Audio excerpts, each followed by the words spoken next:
Okay, spoiler warning. Spoiler warning. I don't normally review movies. So I have developed no sense of how to, and I review albums so much differently than I reviewed movies. So I have lost all of my senses of how to review a film, especially spoiler free. Because I just want to talk about No Way Home.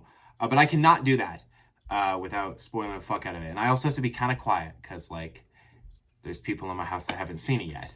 So let's make sure I be quiet. Okay, No Way Home, Spider-Man. Spoiler warning, because I'm not holding back. I want to hold back, right?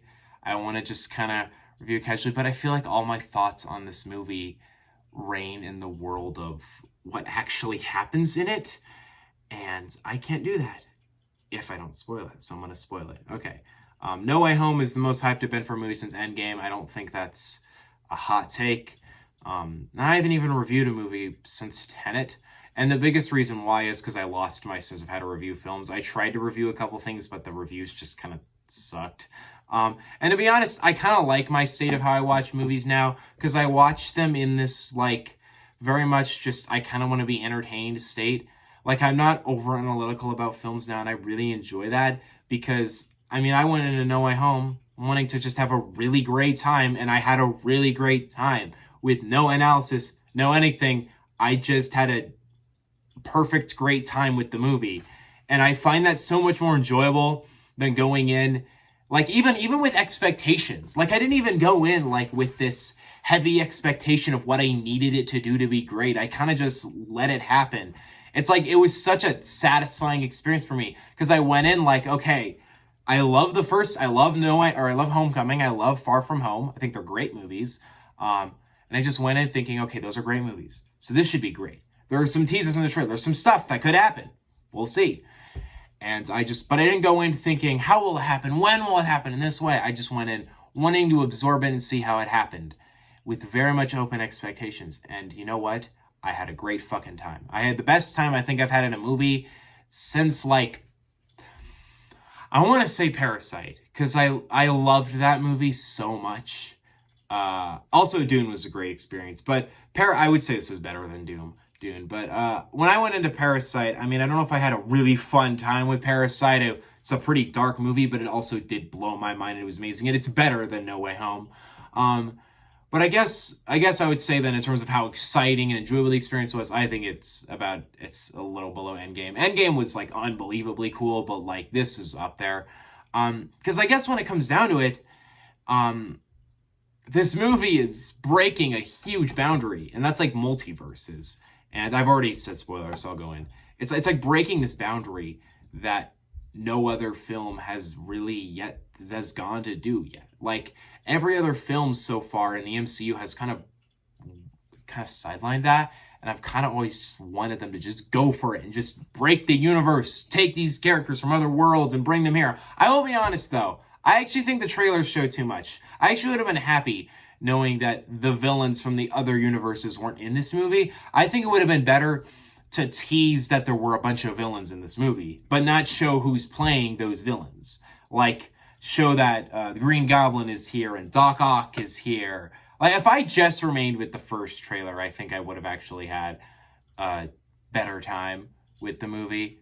I would have had a more crazy. It would have been more oh my god, this is really happening the way it's happening.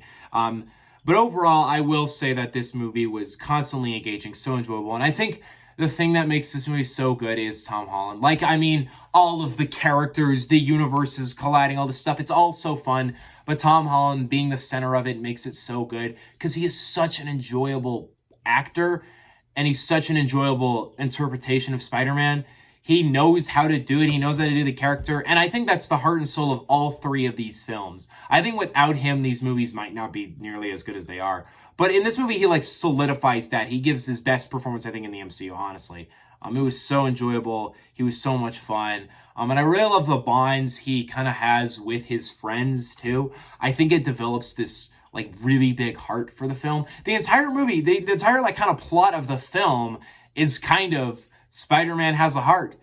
And I love it. It's so touching, and it's so easy to get behind. The thing about this movie is it appears complicated going in, but it really kind of isn't. It's actually very easy to follow. It's not really messy or cluttered. It just kind of goes along in a very smooth way, and I find it really enjoyable. And the thing about this movie that was a little nervous to me, even from trailer one, was we have a bunch of villains again. This was the problem with Spider-Man 3. Not the only problem with Spider-Man 3, but it was the big problem with Spider-Man 3. And it was one of the big issues with Amazing Spider-Man 2.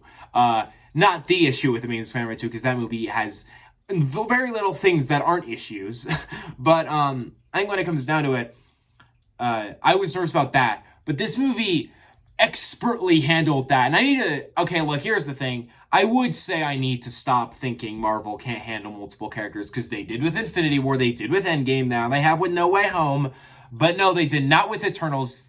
I'm sorry, I didn't review that movie, because I don't really have a ton to say. But I'll be honest, and I'll just say I did not enjoy it. I actually had a very negative experience. I was very bored the entire time. Yeah, Eternals is the first time I've ever disliked a Marvel movie.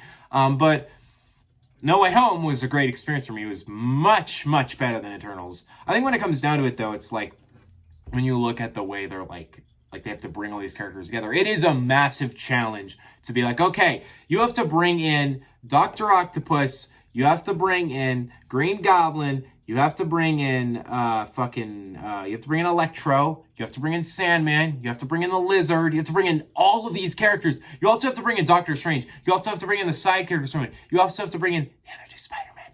And you have to do all of this in one movie. How do you do it? The way they do it. Keep it centered on Tom Holland. Don't sidetrack to the other characters too much. Really, very few characters in this movie have to have an arc. And I kind of like that. I kind of like how the entire movie is about, it is Spider-Man. This is Spider-Man's film. It's his arc. It's his story. It's his plot. Even like Strange has a little bit of an arc. Not really, but it's kind of there, I guess. When it comes down to it, like in that sense though, more movies need to handle big casts like this movie. It's kind of hard to explain how you do it, but it's such a common issue in superhero movies now, and I'm happy this movie knows how to do it. I'm also happy the earlier movie this year, Suicide Squad, easily one of the best movies I saw all year. I loved that movie. It was so much fun. Please see it if you haven't. It is a fucking great time. But No Way Home is actually better in my opinion. I guess when it just comes down to it, I keep saying when it comes down to it because I keep having to rethink. Because this review is a mess, but I just want to talk about it.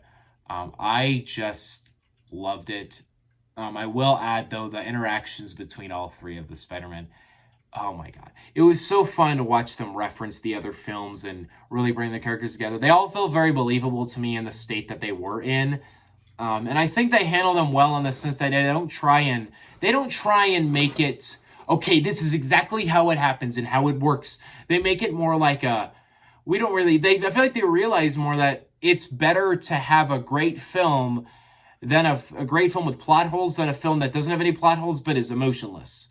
They really want to bring in this emotion to the film, and if you try and over-explain everything, you're not really going to get the emotion from it. It's going to kind of lack. So really when you get down to that core of it, it's just a really fun, lovable movie. The ending scene, the whole way the movie ends, I thought that was beautiful. I thought that was a great arc. I think it was a great way to send the movie off. And I think it solidifies it as one of the best things in the Spider-Man world. I think it's probably my second favorite Spider-Man film after